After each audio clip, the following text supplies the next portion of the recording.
terorisme yang dilakukan di Indonesia itu melalui 3 hal. Satu, penegakan hukum, hard measure, penegakan hukum, hard approach kita sebut begitu. Itu senantiasa kita lakukan sampai hari ini, termasuk di Poso masih kita lakukan. Kemudian yang kedua, kerjasama.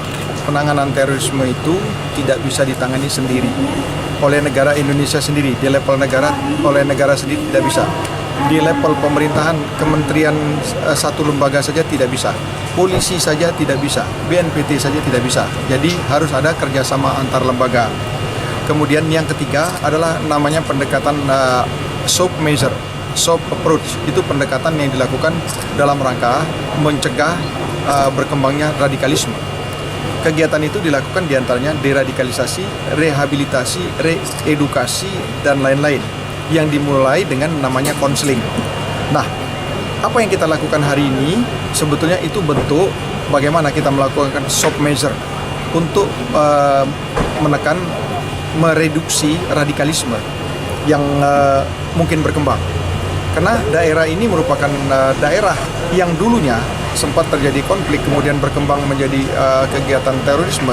Nah, sekarang yang di dalam itu adalah teman-teman kita semua. Saya dulu ikut memimpin operasi di daerah ini. Sebagian besar adalah orang yang pernah berurusan dengan saya. Tetapi itu yang tidak dilakukan oleh negara lain. Contoh, seperti tadi saya gambarkan. Di negara lain tidak ada orang menikahkan teroris misalnya. Kita, itu orang sini berapa yang kita nikahkan? Ada 4. Kita penuhi hak mendasar, hak azazinya kita penuhi. Kemudian apalagi yang kita lakukan? Ada yang sakit, kita yang mengobati. Silakan ditanya kepada mereka yang ada di dalam. Itu sebagian besar ada hubungan dengan kita. Kemudian ada yang kita sebut family visit. Itu senantiasa juga kita lakukan. Hampir semua tokoh-tokoh JI yang senior itu kenal dengan saya.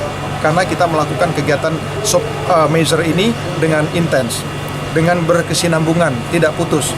Hari ini kita lakukan di sini adalah bertemu antara mantan-mantan napi, kemudian masyarakat, kita bicara di sini. Silakan keluarkan unek-uneknya, itu sebetulnya yang ingin kita sampaikan. Walaupun kita tahu hari ini hari Jumat, sehingga waktu kita sangat terbatas. Terus untuk kelompok Santoso, harapan terbesar kira-kira dengan kegiatan? Ya, dengan kegiatan ini kita tahu bahwa sebetulnya ada yang keliru pada pemikiran, ya. Jadi keliru pada pemikiran, walaupun kita tahu motif daripada radikalisme itu macam-macam. Ada motifnya balas dendam, ada motifnya realita ideologi gitu.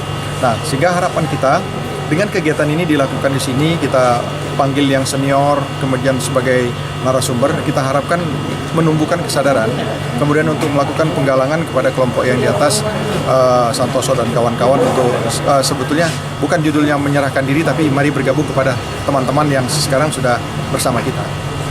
Ada tim negosiatornya, Pak? Saya kira saya tidak bicara kapasitas itu, karena itu bukan kapasitas BNPT. Yang dilakukan BNPT adalah mencegah agar radikalisme itu tidak berkembang.